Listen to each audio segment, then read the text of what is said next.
Hey, salut tout le monde, c'est Jeff de la chaîne Les Deux Pions. Vous êtes-vous déjà demandé qu'est-ce que l'IA, l'intelligence artificielle, peut faire pour vous dans l'univers des jeux de société? Eh bien, j'ai trouvé une utilisation plus intéressante que de faire des images de personnes avec des mains à 6 doigts. C'est l'utilisation des notebooks. Si vous êtes comme moi, avec beaucoup de jeux dans votre collection, si vous êtes la personne qui explique les jeux la plupart du temps aux gens, eh bien, vous avez tendance des fois à oublier certains petits détails dans vos règles et à devoir aller fouiller dans des fois 2, 3 livres de règles, parfois assez volumineux quand on parle de gros jeux un peu plus lourds. Bonne question à ta peu. Là. Combien de cartes tu pioches donc au début? Mets-tu la carte sur le dessus de ta pioche? Dans ta défausse, attends, je me souviens pas. Dans Clank, c'est sur le dessus de ta peu. C'est écrit quelque part. Je vais le trouver. Ah! C'est où?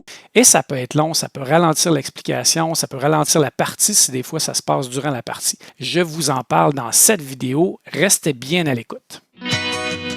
Cette vidéo est une présentation de La Revanche, la boutique officielle des Deux Pions.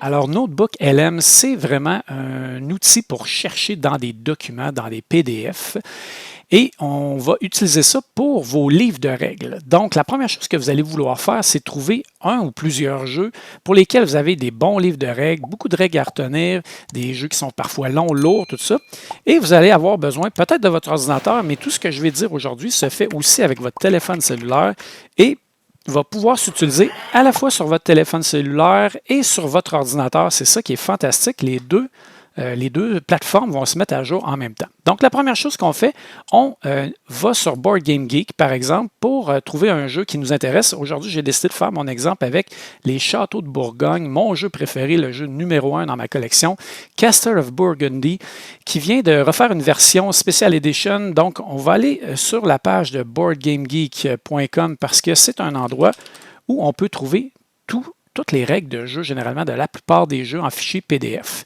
Ça pourrait arriver que vous ne le trouviez pas. Je vais donner un exemple. Hier, on cherchait Ascendancy ou des jeux de Fantasy Flight, des fois aussi. Des fois, ils n'ont pas la licence pour pouvoir ou ils ne veulent pas les déposer sur Board Game Geek. Fait qu'à ce moment-là, il faut aller sur le site de l'éditeur, trouver les fichiers de règles en PDF et les télécharger. Donc, Castle of Burgundy. Alors, on va prendre l'édition spéciale, évidemment, puisque c'est cette version-là que je vais vous parler. Et on va aller chercher les règles en format PDF qu'on va télécharger. Donc, on va aller dans la section ici, Fichiers, Files, et juste une note comme ça, que les règles que vous allez trouver soient en allemand, en anglais ou en chinois, ça ne change absolument rien. Tout ça va se faire dans la langue de votre choix par la suite, la langue que vous avez indiquée en préférence dans votre navigateur, sur vos plateformes, que ce soit cellulaire ou ordinateur. Donc, première chose, on va aller voir dans les fichiers les documents qu'on a besoin. Donc ici, on a par exemple le Special Edition Rulebook. Donc je vais ouvrir ça dans un autre onglet pour pouvoir y revenir un petit peu plus tard. On a par exemple un Quick Start. Donc on va ramasser tous les fichiers qui peuvent avoir un petit peu d'intérêt. Des fois, on a des aides aussi ou des FAQ, des Frequently Asked Questions. On va commencer ça direct juste avec ce fichier-là ici. Donc ici, on a le livre de règles, on va aller le télécharger. Il faut être évidemment connecté dans la plateforme Board Game Geek pour pouvoir télécharger les fichiers. Donc là, on voit qu'il a été téléchargé sur l'onglet ici, donc il n'est pas sur mon ordinateur encore. Vous ne voyez pas le petit bouton, mais il y a un petit bouton qui est juste ici en haut à droite. Alors le bouton dont je vous parle est ici, juste en haut à droite. Vous avez 2 fois le même bouton, ça va faire exactement la même chose. Donc vous allez appuyer là-dessus. Ça va vous ouvrir une fenêtre que je vous montre à l'instant, qui ressemble à ça ici. Vous allez pouvoir télécharger le document. Pour ma part, je l'avais déjà téléchargé. Donc, vous n'avez plus besoin après ça de cette fenêtre-là ici. Vous allez pouvoir, si vous avez d'autres fichiers, par exemple ici un Quick Start for Castle Burgundy Special Edition, donc un autre document. Je ne sais pas si ça va être utile, mais je vais l'ajouter quand même pour vous montrer qu'est-ce que ça fait d'ajouter plus qu'une source. Ce n'est pas absolument nécessaire, mais pour l'exercice d'aujourd'hui, je vais le télécharger quand même. Alors, une fois que vous avez téléchargé les fichiers PDF que vous avez besoin, vous allez retrouver ça dans vos dossiers sur votre explorateur de fichiers. Donc, on voit ici les 2 fichiers que j'ai téléchargés. On va à ce moment-là aller dans l'outil lui-même, charger ces sources-là. Vous allez ouvrir une page Google et vous allez écrire notebook lm.google.com, notebook notebooklm.google.com, tout d'un bout. Vous allez ouvrir ça et vous allez être sur Notebook LM. Donc, vous voyez ici que j'ai déjà plusieurs PDF, plusieurs, en fait, notebooks sur différents jeux, mais on va en créer un nouveau. Évidemment, ça va vous prendre un compte Google. Il faut être branché sur un compte Google. La plupart des gens ont déjà ça, donc ça ne devrait pas être un problème. Si vous n'en avez pas, c'est facile à créer et c'est gratuit. Pour créer un nouveau notebook sur un nouveau jeu, vous allez cliquer sur le bouton ici « Créer », ce qui va vous ouvrir une petite fenêtre pour vous demander de téléverser des sources. Et comme je vous disais, Notebook.lm accepte les sources de toutes les langues et va les traduire automatiquement. Vous voyez qu'ici, c'est écrit en français parce que mon navigateur est défini avec la langue principale en français. Je vais aller chercher les fichiers en cliquant sur le bouton « Téléverser des sources ». Ici, on voit mes deux documents. Le document principal, c'est celui-là ici, c'est le livret de règles principal. Donc, je vais ouvrir celui-là et je vais l'ajouter. Je vous recommande de toujours commencer comme ça avec le livre de règles principal parce qu'il y a un petit truc là que je vais vous montrer. Donc, qu'est-ce qu'il va faire? Notebook.lm va ajouter la source ici au notebook. Et voilà, c'est fait. Et on voit ici Castle of Burgundy Rulebook. Évidemment, c'est le cahier en anglais. On voit qu'il y a mis un petit icône de château ici, donc qui est l'intelligence artificielle. Regardez ce qu'il y avait dans le fichier PDF et il a mis l'icône qui représentait le plus ce qu'il y avait dans les règles. Donc, c'est pour ça que je vous recommande de commencer toujours par le livret de règles le plus proche de ce que ça va être, de ce qui est le jeu. Des fois, j'avais commencé avec des règles additionnelles ou des choses comme ça, puis l'icône qui mettait était moins intéressante. Et une fois que le notebook est créé, on ne peut plus le changer. Donc, une fois qu'il a créé le premier notebook comme c'est ici, vous pouvez aller en haut à droite ici pour changer le titre. Donc, par exemple, ici, c'est Castle of Burgundy en anglais, mais je pourrais écrire, si je voulais, Château de Bourgogne ou les Châteaux de Bourgogne, par exemple. Donc, vous pouvez mettre le titre que vous voulez, vous pouvez enlever les règles, peu importe, ça n'a pas d'importance. Et lui, il va mettre ici le titre que vous lui avez donné. Et on peut voir déjà une description ici qu'il a mis lui-même en lisant le PDF. Donc, c'est un document de règlement pour le jeu de société Castle of Burgundy. Donc, on voit qu'il est très, très, très intelligent déjà. Ce n'est pas pour rien qu'on l'appelle l'intelligence artificielle. Et à partir de ce moment-là, vous allez pouvoir commencer à lui poser des questions. Mais juste avant, je vais vous montrer comment ajouter d'autres sources parce qu'il y a certains jeux qui ont 2, 3 livrets de règles, des annexes, des FAQ, des choses comme ça qui peuvent être très, très intéressants à ajouter parce que lui, il va chercher toujours dans l'ensemble des sources que vous allez lui mettre. Donc, une fois que vous avez créé votre notebook, vous pouvez cliquer ici sur « Ajouter une source ». Ça va encore ouvrir cette petite fenêtre-là ici. Vous allez pouvoir faire téléverser des sources et je vous montre qu'il y a d'autres éléments de sources que vous pouvez lui donner. Vous pouvez lui donner des liens vers des Google Docs, des présentations, vers des liens de site web ou même du texte directement que vous pourriez ajouter à vos informations dans lesquelles il va pouvoir chercher. Ça devient comme sa banque d'informations. Donc, ici, je rouvre encore mes sources. J'avais rajouté ici un guide rapide, donc je vais l'ajouter, même si je ne pense pas que c'est très, très nécessaire. Je vais quand même l'ajouter juste pour vous montrer ce que ça fait. Donc, on voit qu'ici, il me rajoute ma source et maintenant, quand je vais lui poser des questions, il va aller chercher dans l'ensemble de mes documents. Avant de commencer le bout de lui poser des questions, je vais juste vous montrer, quand je reviens ici, quand je clique sur l'icône Notebook, on voit toutes mes notebooks que j'ai faites pour le moment. Donc, Château de Bourgogne, Tapestry, Vindication, Dead Cell, etc. Donc, tous les jeux un peu plus complexes qui ont beaucoup de règles. Donc, si je vais voir, par exemple, Star Wars Rebellion, on voit que j'ai 3 sources ici.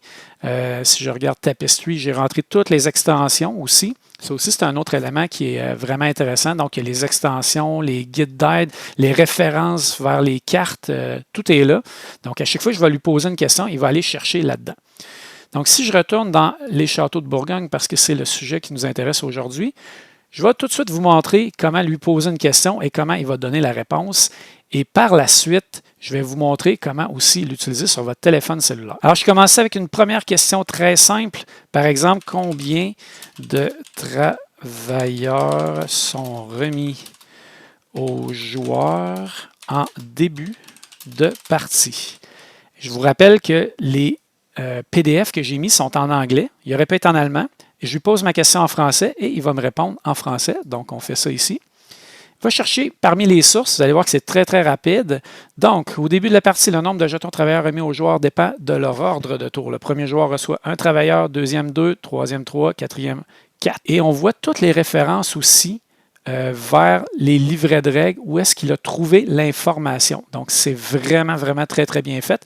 Et si je veux, par exemple, cliquer sur le 1 ici, il va venir me montrer dans le PDF où est-ce qu'il a trouvé l'information qui a permis de répondre à la question. Je peux vous dire que ça m'a permis de sauver énormément de temps dans plusieurs jeux. Si je pense entre autres, par exemple, Andromeda's Edge, où il y a quand même un bon livret de règles, il y a beaucoup de règles dedans.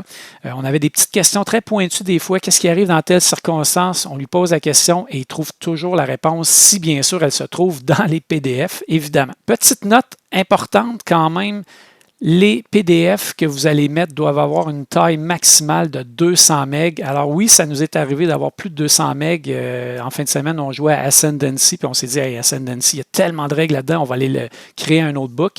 Eh bien, le fichier PDF faisait 600 MB, donc là, j'ai atteint la limite. Il m'a dit qu'il ne pouvait pas créer le notebook avec des fichiers de plus de 200 MB, donc ça, c'est important à retenir. L'autre élément à retenir aussi que je voulais vous faire passer, par exemple, avec Shackleton Base, il m'est arrivé une chose, évidemment, qui pourrait causer un problème, c'est qu'il y avait un problème dans l'un des PDF. Le PDF des règles de base que j'ai ici, il y avait une ligne, entre autres, où il y avait un petit icône juste avant la ligne avec du texte et cette ligne-là était corrompue. Je ne sais pas pour quelle raison.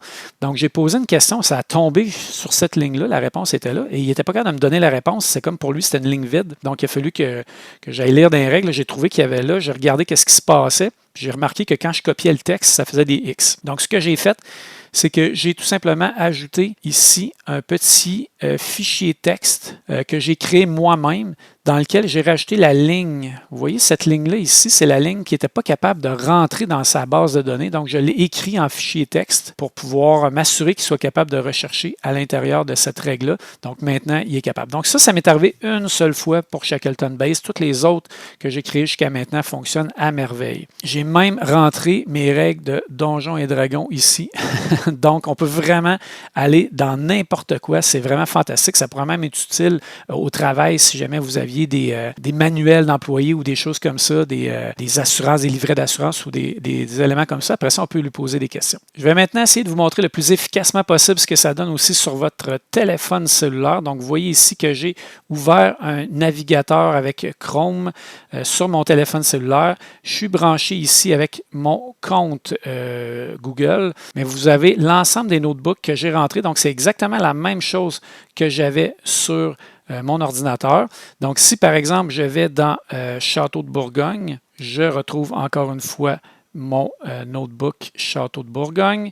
Et en bas ici, je peux lui poser une question de la même façon. Donc, je pourrais taper avec mes doigts et mon clavier la question, mais on va faire ça beaucoup plus simple parce que, évidemment, quand on peut taper sur notre clavier, sur notre téléphone, on peut aussi faire l'input avec le petit micro qui est ici. Donc, ce qui va nous permettre de lui parler directement. Donc, je vais lui poser une question. Combien de travailleurs doit-on remettre à chaque joueur au début de la partie? Une fois qu'on est satisfait du texte qu'il va avoir enregistré avec notre voix, eh bien, on va appuyer sur la petite flèche bleue ici et on va avoir, encore une fois, la réponse sur notre téléphone cellulaire avec la même chose, les sources où on peut aller chercher l'information. Donc, on a juste à cliquer sur les petits chiffres en gris et ça va nous ramener directement à l'information qu'on avait besoin. Donc, qu'est-ce que je fais maintenant pour résumer? Je vais sur Board Game Geek, je tape le jeu qui m'intéresse, je vais télécharger tous les fichiers PDF des règles. Si je ne les trouve pas sur Board Game Geek, je vais sur les sites de l'éditeur, je vais aller chercher les livrets de règles. Je vais créer un notebook ici avec la fonction créer. Je vais téléverser les fichiers PDF que je vais avoir téléchargés. Je vais créer le notebook et à partir de ce moment-là, que ce soit sur mon ordinateur ou sur mon téléphone cellulaire avec la voix ou taper, je vais pouvoir lui poser toutes les questions que je veux et presque instantanément, il va me donner les réponses si les réponses se trouvent dans le PDF. Donc, plus on nourrit notre notebook, plus il est intelligent et plus il est capable de nous informer. C'était la vidéo que je voulais faire aujourd'hui pour vous. Pas très long, pas plus long que ça, mais un outil vraiment hyper intéressant qui, je crois, va pouvoir permettre à plein de joueurs qui doivent expliquer les règles ou qui cherchent des petites exceptions de temps en temps de gagner énormément de temps. Donc, c'est une utilisation absolument fantastique de l'IA. Enfin, une utilisation intéressante pour les jeux de société. Si vous avez aimé la vidéo, faites un pouce en l'air et abonnez-vous à la chaîne, c'est super important. Vous nous aidez quand vous faites ça. Et évidemment, j'ai envie d'avoir vos commentaires. L'avez-vous essayé? Connaissez-vous cet outil-là? Allez-vous l'essayer? Et aussi, est-ce que vous connaissez d'autres outils d'intelligence artificielle qui pourraient nous aider dans notre hobby, les jeux de société? Si c'est le cas, commentez la vidéo et on se retrouve bientôt dans une autre vidéo. Salut tout le monde!